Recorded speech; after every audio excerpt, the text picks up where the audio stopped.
ডিসেম্বরে দেশে ফিরে আদালতে আত্মসমর্পণ করব, রয়টার্সকে দেওয়া সাক্ষাৎকারে শেখ হাসিনা।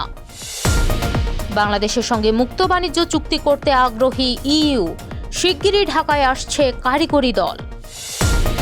বৃষ্টি ও পাহাড়ি ঢলে চট্টগ্রাম ও পার্বত্য অঞ্চলে পানিবন্দী লাখো মানুষ।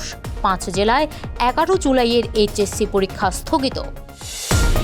2025-26 অর্থ বছরে রেকর্ড $35 বিলিয়ন রেমিটেন্স আহরণ। বৈদেশিক মুদ্রার রিজার্ভ $27 বিলিয়ন ঘরে। যুক্তরাষ্ট্রের সঙ্গে মিলে ইরানে নতুন হামলা চালাতে চায় ইসরায়েল।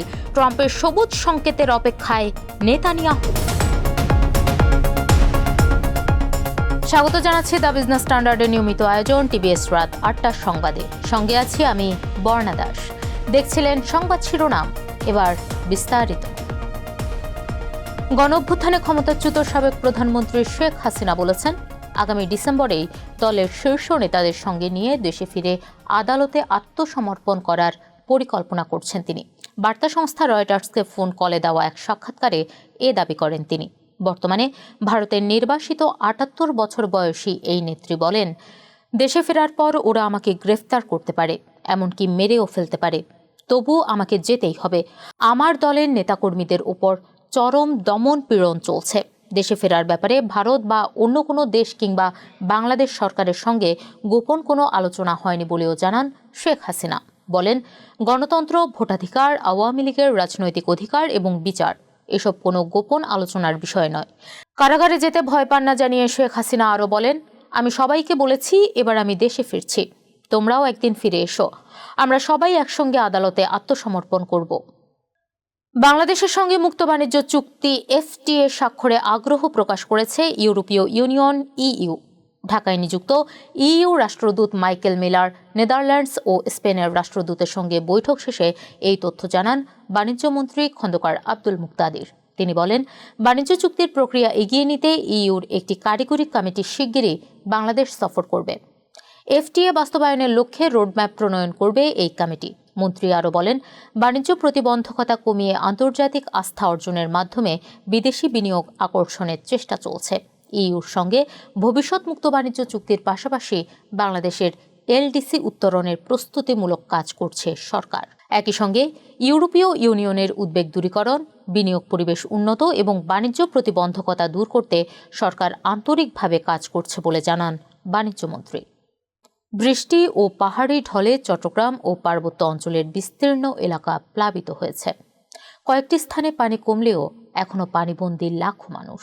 টানা বৃষ্টি ও পাহাড়ি ঢলে এখনও পানিতে তলিয়ে আছে চট্টগ্রামের বাঁশখালীর 8 ইউনিয়নের 150 গ্রাম। একই পরিস্থিতি সাতকানিয়ায়, চন্দনাইশ, লোহাগাড়া, বোয়ালখালীতেও। তবে পানি কমতে শুরু করেছে রাউজান, রাঙ্গুনিয়া, ফটিকছড়ি, হাটহাজারী সহ বেশ কিছু এলাকায়। খাগড়াছড়ি ও বান্দরবান জেলার বিভিন্ন সড়ক এখনও পানিতে তলিয়ে থাকায় যান চলাচল স্বাভাবিক হয়নি। ফলে পরিস্থিতি বিবেচনায় চট্টগ্রাম শিক্ষা বোর্ডের অধীনে সব জেলার 11 জুলাইয়ের এইচএসসি পরীক্ষা স্থগিত করা হয়েছে। এর আগে স্থগিত করা হয়েছিল 8 জুলাইয়ের পরীক্ষাও। এছাড়া উত্তর বঙ্গোপসাগর ও তৎসংলগ্ন উপকূলীয় এলাকায় ঝড়ো হাওয়া বয়ে যাওয়ার আশঙ্কায় দেশের সব সমুদ্র বন্দরে 3 নম্বর স্থানীয় সতর্ক সংকেত বহাল রেখেছে বাংলাদেশ আবহাওয়া অধিদপ্তর। 2025-26 অর্থ বছরে ব্যাংকিং চ্যানেলের রেকর্ড $35.59 বিলিয়ন রেমিটেন্স এসেছে বাংলাদেশে। বছর ব্যবধানে যা বেড়েছে প্রায় 17.5%। তবে বাংলাদেশ ব্যাংকের তথ্য মতে 2024-25 অর্থ বছরের তুলনায় এবার প্রবৃদ্ধির গতি কিছুটা ধীর ছিল। 2024-25 অর্থ বছরে রেমিটেন্স প্রবাহে 27% প্রবৃদ্ধি হয়েছিল, যা ছিল বিগত 5 বছরের মধ্যে সর্বোচ্চ প্রবৃদ্ধি। বাংলাদেশ ব্যাংক জানিয়েছে, রেমিটেন্স প্রবাহের ওপর ভর করে দেশের নিট আন্তর্জাতিক রিজার্ভ বেড়ে $27.92 বিলিয়ন উন্নীত হয়েছে। 2024 সালের জুলাইয়ে যা $16.77 বিলিয়ন নেমে গিয়েছিল। জোরালো রেমিটেন্স প্রবাহ, তুলনামূলক স্থিতিশীল বিনিময় হার, বহুপাক্ষিক অর্থায়ন ও আমদানি ব্যয় কমায় রিজার্ভ পরিস্থিতির উন্নতি হয়েছে বলে জানান ব্যাংক সংশ্লিষ্টরা। কেন্দ্রীয় ব্যাংক জানায়, রপ্তানি আয় তুলনামূলক কমলেও রেমিটেন্স প্রবাহ বৃদ্ধির কারণে ক্রমবর্ধমান বাণিজ্য ঘাটতি সামাল দেওয়া এবং চলতি হিসাবের ঘাটতি কমিয়ে আনা সম্ভব হয়েছে। যুক্তরাষ্ট্র ও ইরানের মধ্যকার চলমান উত্তেজনায় সুযোগে ফের সংঘাতে জড়াতে চাইছে ইসরায়েল। ইরানে হামলা চালানোর বিষয়টি জোরে সোরে বিবেচনা করছে ইসরায়েল। অপেক্ষা এখন মার্কিন প্রেসিডেন্ট ডোনাল্ড ট্রাম্পের সবুজ সংকেতের, এমন তথ্য জানিয়েছে মার্কিন সংবাদ মাধ্যম দ্য নিউ ইয়র্ক পোস্ট।